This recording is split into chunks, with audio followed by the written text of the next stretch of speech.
नमस्कार बंधुओं, मैं एस के ठाकुर जी स्वागत करता हूं ऑनलाइन प्लेटफॉर्म नवाचार IAS एकेडमी पर। जैसे कि आज हम इकोनॉमिक्स यानी थर्ड पेपर के बारे में पढ़ेंगे। सबसे पहले मैं इंट्रोडक्शन देना चाहूँगा यूपीएससी के। तो यूपीएससी जो है 3 भागों में परीक्षा कंडक्ट कराता है। प्रथम प्रारंभिक परीक्षा के रूप में, द्वितीय मेंस परीक्षा के रूप में यानी मुख्य परीक्षा के रूप में, और तृतीय साक्षात्कार के रूप में। तो हमारा मुख्य टारगेट है मेन परीक्षा में, जो मेंस है उस परीक्षा के यानी मुख्य परीक्षा के बारे में। तो मेंस परीक्षा में जीएस की 4 पेपर होते हैं।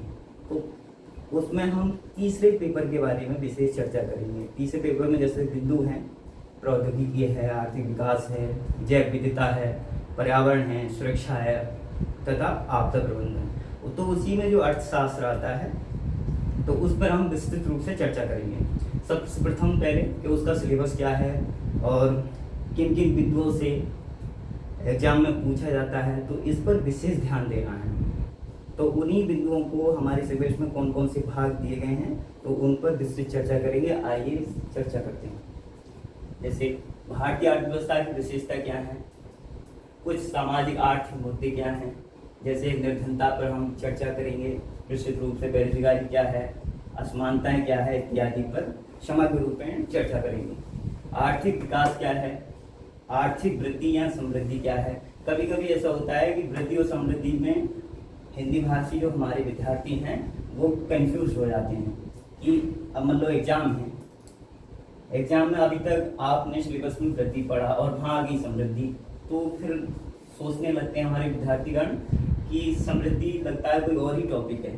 तो इसलिए वो उन्हें हिंदी भाषा की विशेष जानकारी न होने के कारण ऐसा कभी कभी होता है। तो हमें भाषा के साथ साथ उसमें मानविकता पर भी ध्यान देना अति आवश्यक है। समावेशी विकास पर भी विस्तृत रूप से चर्चा करेंगे। इसका मापन और कैसे किया जाता है, जैसे SDI क्या है, ह्यूमन जैसे PQLI क्या है, कुछ निर्धारकांक के सूचकांक पर भी हम विशेष चर्चा करेंगे। जेंडर डिस्पैरिटी को मापने के कुछ सूचकांक उनके बारे में भी चर्चा करेंगे। GGI and gender gap index क्या है, इस पर भी। भारत का कहाँ पर स्थान है विश्व स्तर पर, किस मतलब भारत का स्थान कहाँ है विश्व स्तर पर, इसका भी समग्र रूप में चर्चा करेंगे। और बेसिक कॉन्सेप्ट जो है माइक्रो इकोनॉमिक्स के बारे में, यानी इसे हम हिंदी में दृष्टि अर्थशास्त्र बोलते हैं, जिसमें हम मांग पूर्ति प्रैक्टिकल एप्लीकेशन का भी देखेंगे किस तरह से लागू होता है। और दूसरे बाजार संतुलन क्या है, बाजार क्या है, आर्थिक सुधार क्यों लागू किए गए, उसमें कुछ लॉजिक या कॉन्सेप्ट की भी चर्चा करेंगे हम। इसमें हम सुधार का देखें, इसमें जैसे सरकार जो है सुधार करने के लिए हस्तक्षेप करती रहती है, तो किस तरह करती है तो उसके बारे में भी हम चर्चा करेंगे।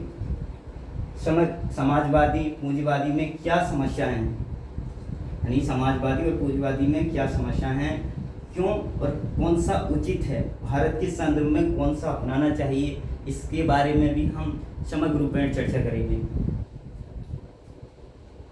राष्ट्रीय आय क्या है, GDP GNP से संबंधित जितनी अवधारणा या मापन है उनके बारे में भी हम चर्चा करेंगे। मौद्रिक प्रणाली क्या है, किस तरह से काम करती है, मौद्रिक प्रणाली के अंतर्गत वित्तीय बाजार और मुद्रा बाजार, पूंजी बाजार इत्यादि का हम समग्र रूप में चर्चा करेंगे। और दूसरी सबसे बड़ी बात है, इसी के अंतर्गत स्टॉक एक्सचेंज से संबंधित जो IPO है ऐसा क्यों है, किस तरह से कार्य करता है, इसके बारे में हम पूर्ण रूप से चर्चा करेंगे। तो दूसरी सबसे बड़ी बात यह है जैसे कि वित्तीय क्षेत्र के सुधार। तो वित्तीय क्षेत्र के सुधार क्या हुए, सरकार ने कई सुधार किए और उस पर मतलब क्या क्या प्रतिक्रिया हुई। जैसे एग्जाम्पल है PDMC क्या है और PDMC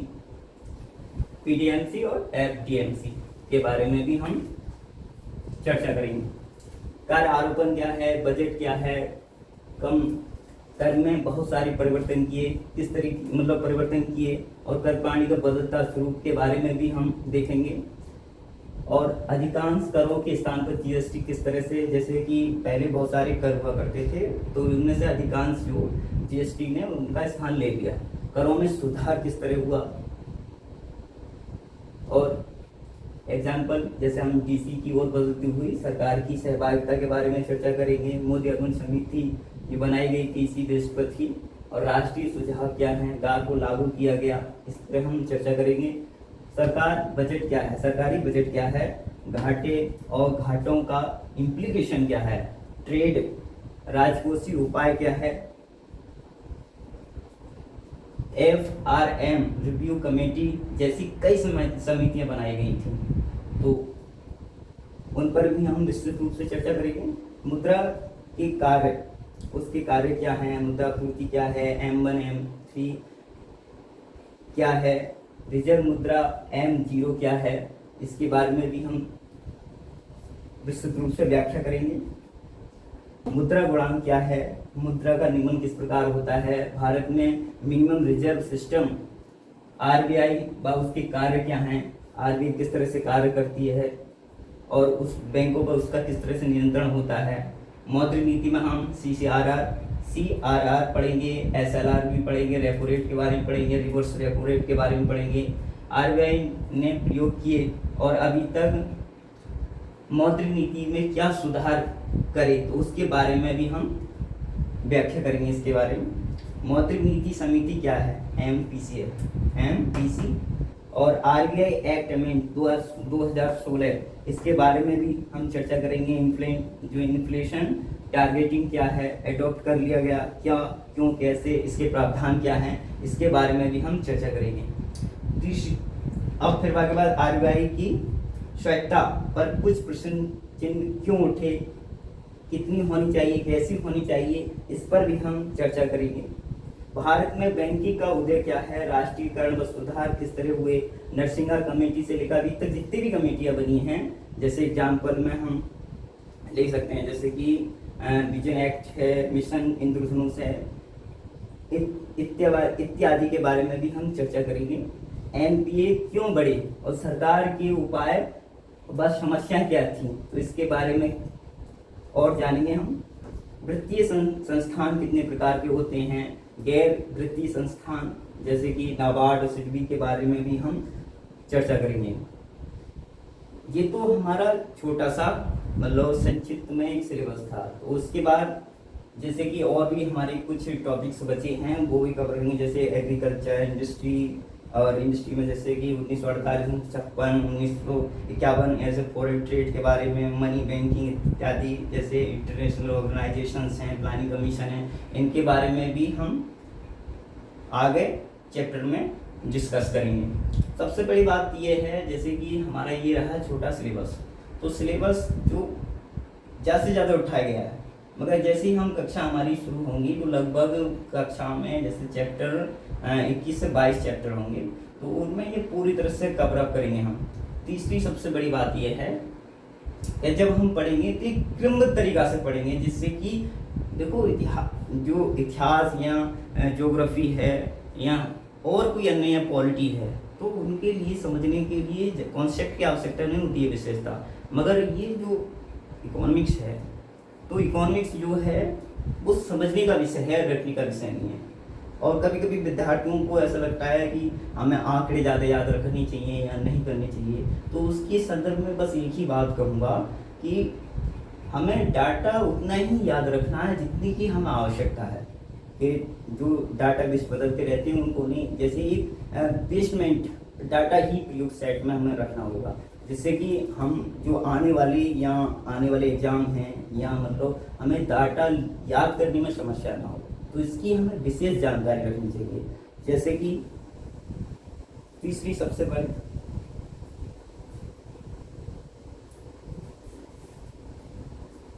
अब हम तीसरी सबसे बड़ी बात ये बताएंगे कि जैसे कि हमें कौन कौन सी पुस्तकों का अध्ययन करना चाहिए, कौन कौन सी पुस्तकों का अध्ययन नहीं करना चाहिए, क्योंकि ये सबसे बड़ी अर्थशास्त्र में जब कोई अर्थशास्त्र पढ़ता है तो सबसे बड़ी समस्या रहती है कि कौन कौन से राइटरों की बुक्स पढ़ें, क्या NCERT पढ़ना ही पर्याप्त है।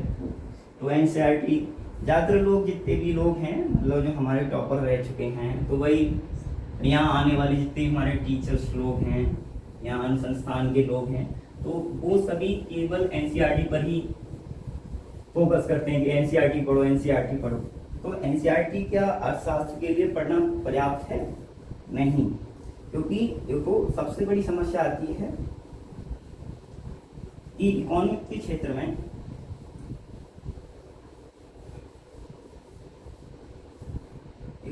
क्षेत्र में जो है पर्याप्त कंटेंट की कमी होना। जैसे कि सबसे पहली बात, जैसे कि कुछ हमारे जैसे अर्थशास्त्र की बुक्स हैं, इकोनॉमिक्स की जो बुक्स हैं, वो केवल यूनिवर्सिटी के लिए ही टारगेटेड बुक्स बनाई गई हैं। जैसे कि उदाहरण की तरफ से अगर हम बात करें, जैसे कि मिश्रापुरी है,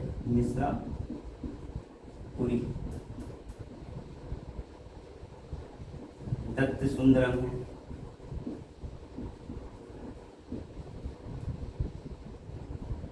उमा कपिला,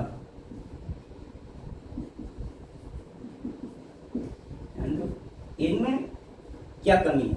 इनमें सबसे बड़ी कमी है कि एक तो करंट में अपडेटेड नहीं है, करंट में अपडेटेड नहीं है,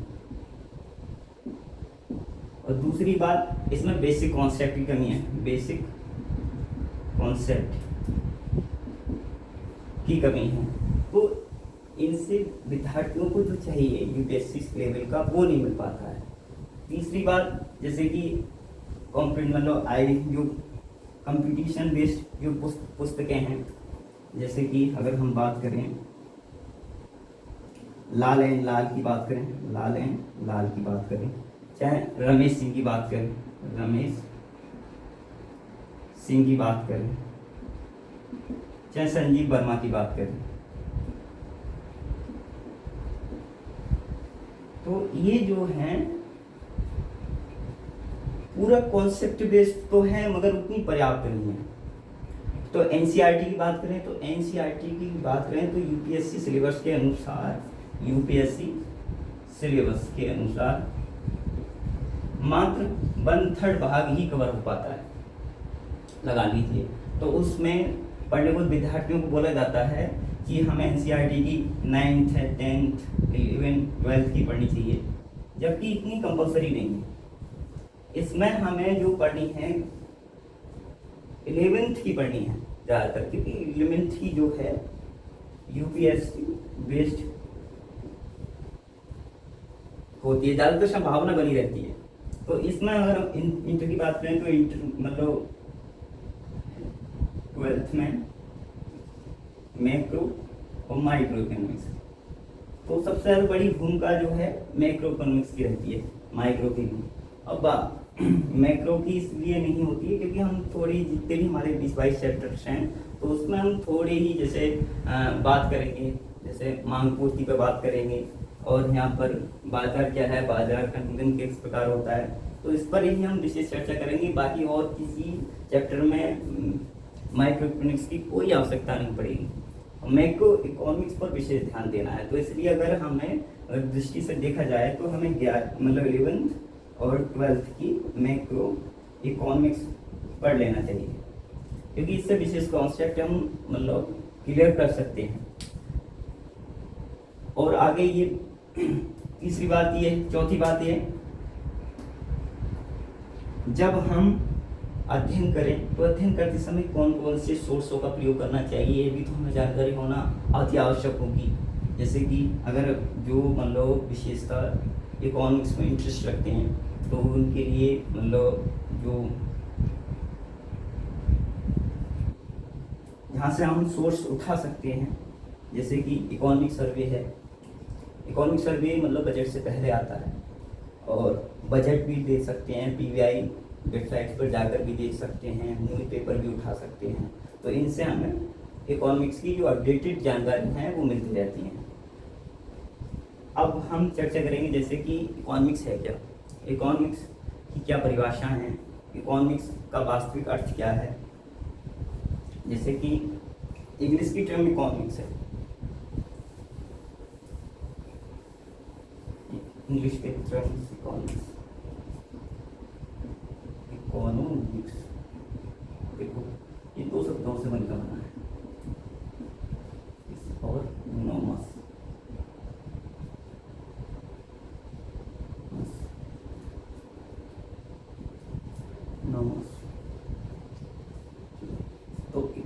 मतलब होता है हाउस होल्ड, और इसका मतलब होता है, अर्थ होता है मैनेजमेंट। यहाँ कस्टम भी बोल सकते हैं, कस्टम लॉ भी बोल सकते हैं। तो यानी अगर एक शब्द के रूप में अगर डेफिनेशन में दें तो efficient management of house hold ऐसे बोल सकते हैं। तो इसकी डेफिनेशन ये होगी अगर अकॉर्डिंग टू इंग्लिश लैंग्वेज के अनुसार, यानी जो अंग्रेजी मीडियम मतलब माध्यम के लोग हैं तो वो इस तरह से डिस्क्राइब भी कर सकते हैं। तीसरी बात है इकोनॉमिक्स है क्या, और इकोनॉमिक्स के जो मतलब जिन्हें हम फादर ऑफ इकोनॉमिक्स बोलते हैं तो एडम स्मिथ के बारे में, तो उन्होंने एक परिभाषा दी थी कि इकोनॉमिक्स क्या है, इट इज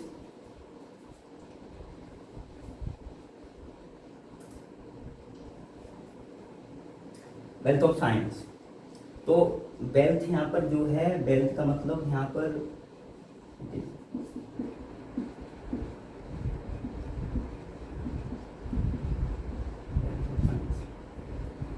तो यहाँ पर जो वेल्थ शब्द का अर्थ धन से नहीं है, ये मतलब धन से नहीं, इन या मुद्रा भी हो सकती है।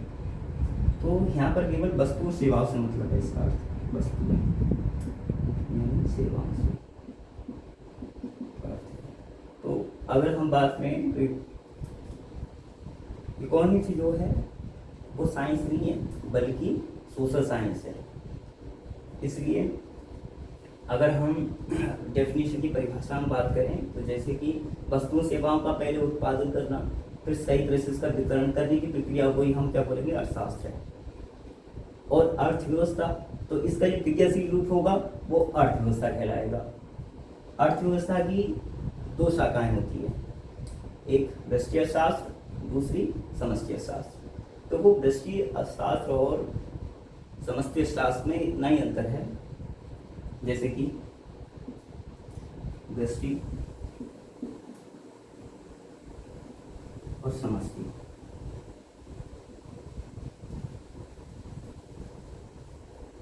अगर हम मोटा उदाहरण दें तो ये वन है, ये क्या है, वन, और ये है पेड़। तो यानी समष्टि में वन का अध्ययन करना होता है और यहाँ पेड़ का अध्ययन करना होता है। कहने का तात्पर्य ये है, इसमें हम एक, जैसे एक व्यक्ति की इकाई, एक व्यक्ति की आय, एक व्यक्ति की आय, या एक फॉर्म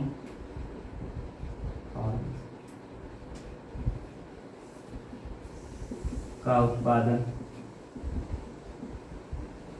एक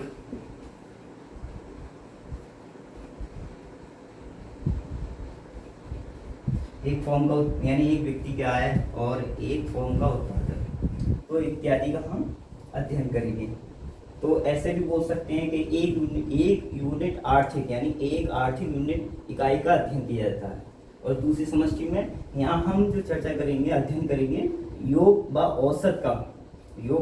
औसत का सामूहिक रूप से अध्ययन किया जाता है। तो जैसे कि व्यक्ति की आय, जैसे एक व्यक्ति का आय तो कई सारे व्यक्तियों को जोड़कर, जैसे पूरे राष्ट्र के व्यक्ति की आय भी हम क्या कहलाती है, राष्ट्रीय आय कहलाती है, राष्ट्रीय आय कहलाती है।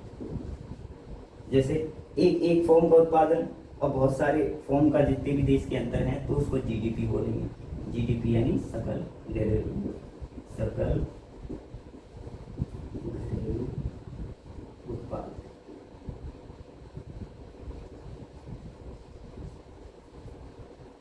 यहाँ हम योग की बात करेंगे, क्या इसकी बात करेंगे, योग की बात करेंगे। तो योग की सबसे बड़ी बात है हो जाती है।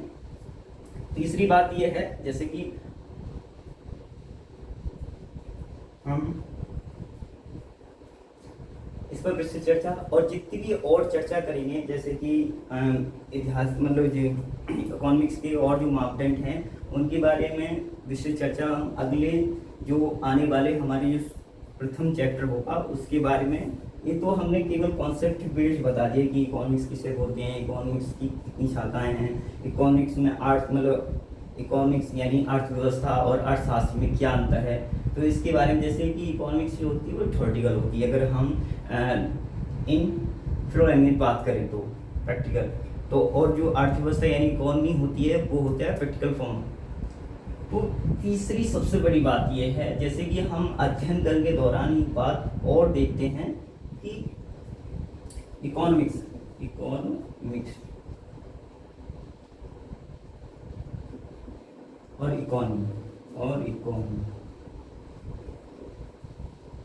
इकोनॉमिक्स जो होती है थ्योरेटिकल होती है, थ्योरेटिकल फॉर्म हो, और इकोनॉमी जो होती है वो प्रैक्टिकल फॉर्म होती है, प्रैक्टिकल फॉर्म। तो इकोनॉमिक्स कोई भी हो सकती है, मगर इकोनॉमी जैसे किसी राष्ट्र की हो गई, किसी राज्य की हो गई, किसी परिवार की भी हो गई। तो इसलिए हम जब भी अध्ययन करेंगे तो वो इकोनॉमी का अध्ययन करेंगे, इकोनॉमिक्स का नहीं।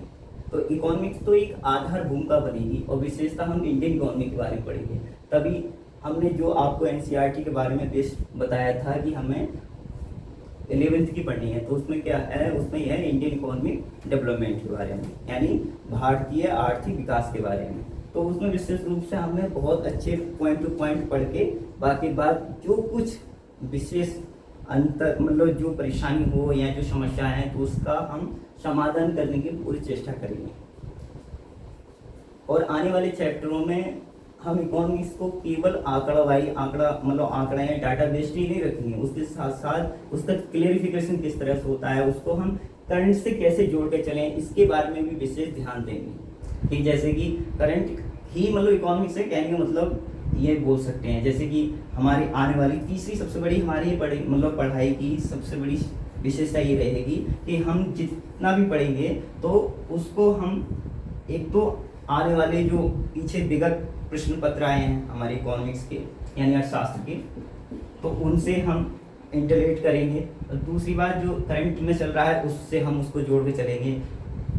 तब जाके अगर जहाँ कोई समस्या आती है, जैसे कि आने वाले जो पीछे आए हुए पेपर्स हैं उनमें जो प्रश्न पत्र हैं, तो उनकी जो मापदंड या रणनीति रही है तो उसके बारे में विशिष्ट मतलब कॉन्सेप्ट कैसे क्लियर हो, तो इसके बारे में जानने के लिए वैसे नोट्स ही पर्याप्त हैं, क्योंकि ये जरूरी नहीं है कि मतलब लगभग कि प्री में कितना परसेंट मतलब नोट्स आता है और कितना मेंस में आता है। मगर अभी तक के पिछले 15 से 20 साल के अनुभव की बात करें जो आयोग ने पेपर्स दिए हैं, तो लगभग प्री में 50 से 60% तो आ ही जाता है, और मेंस में लगभग 80 से 90%।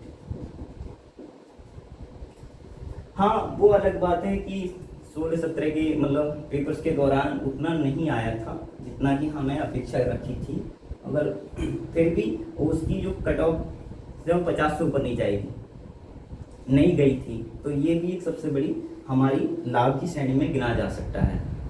तो आज के लिए हम इतना ही है, और आने वाली क्लासों में जैसे कि हम क्या है मतलब अर्थव्यवस्था क्या है, अर्थव्यवस्था के प्रकार क्या हैं, अर्थव्यवस्था की शाखाएँ क्या हैं, वो किस तरह से काम करती है, मतलब जीडीपी के बारे में, राष्ट्रीय आय के बारे में अन्य एक चैप्टर बना के, जैसे कि जीएसटी क्या है, जीएसटी कर क्या है, क्योंकि जीएसटी कर में ही सम्मिलित है, तो कर को हमने अलग चैप्टर में डिफाइन किया है, तो उसके बारे में हम अलग से चैप्टर रहेंगे। लगभग बैटरी मतलब 3 से 4 घंटे का टॉपिक्स है, तो इसके बारे में जैसे बजट है तो बजट के बारे में भी हम चर्चा करेंगे। तो जैसे इंटरनेशनल जो ऑर्गेनाइजेशन है वो किस तरह से भारत के संदर्भ में उसका मापदंड क्या है, तो भारत कहाँ पर वो बिंदुगत होता है यानी किस स्तर पर बात करता है, तो इसके बारे में भी हम देखेंगे आगे। तो इसलिए जितने भी टॉपिक्स क्लियर है, जैसे इंडस्ट्री क्षेत्र है, कृषि क्षेत्र है, तो कृषि में सिंचाई पैटर्न क्या है, सिंचाई के उपाय क्या हैं, इनके बारे में भी हम विशेष चर्चा करेंगे। और उससे मतलब क्लास को ऑफ करने से पहले एक बात कहूँगा, जितने भी जैसे इकोनॉमिक्स है, इकोनॉमिक्स को जितना जैसे गणित है, तो गणित को लोग सबसे ज़्यादा जटिल समझते हैं, क्योंकि जो चीज़ ज़्यादा जटिल भी होती है उतनी सरल भी होती है, बस समझ से समझ की फेर होता है। कहने का मतलब जो है कि समझ कितनी विकसित है उस बात पर निर्भर करता है, सब्जेक्ट नहीं बेस करता है कि सब्जेक्ट मतलब थोड़ा कठिन है या मतलब जटिल है, तो उसको किस तरह से हम अपनी 20 मिनट मतलब आत्मगत भावनाओं में उतारें। तो वो ज़्यादा ज़रूरी नहीं होता है, उससे ये ज़रूरी होता है किस तरह से हम उसको पढ़ें। तो पढ़ने की सही रणनीति ये है, जैसे कि हमारी जितनी भी कक्षा चलेगी तो कक्षा में हम जितना भी सिलेबस लेके चलेंगे मगर उसके साथ साथ उसको मतलब को रिलेटेड बहुत ज़रूरी करना है। जैसे पिछले आए हुए मतलब आए हुए जो विगत प्रश्न पत्र उनसे जोड़ के रखो, देखो कि कितना आ रहा है, कितना आ रहा है, कितना फंस रहा है। और दूसरी बात ये कि हमेशा करंट के साथ अपडेट रहिए, ये सबसे बड़ी इकोनॉमिक्स की मतलब विशेषता है सरल और सुगम बनाने के लिए। तो आज के लिए बस इतना ही है। नमस्कार।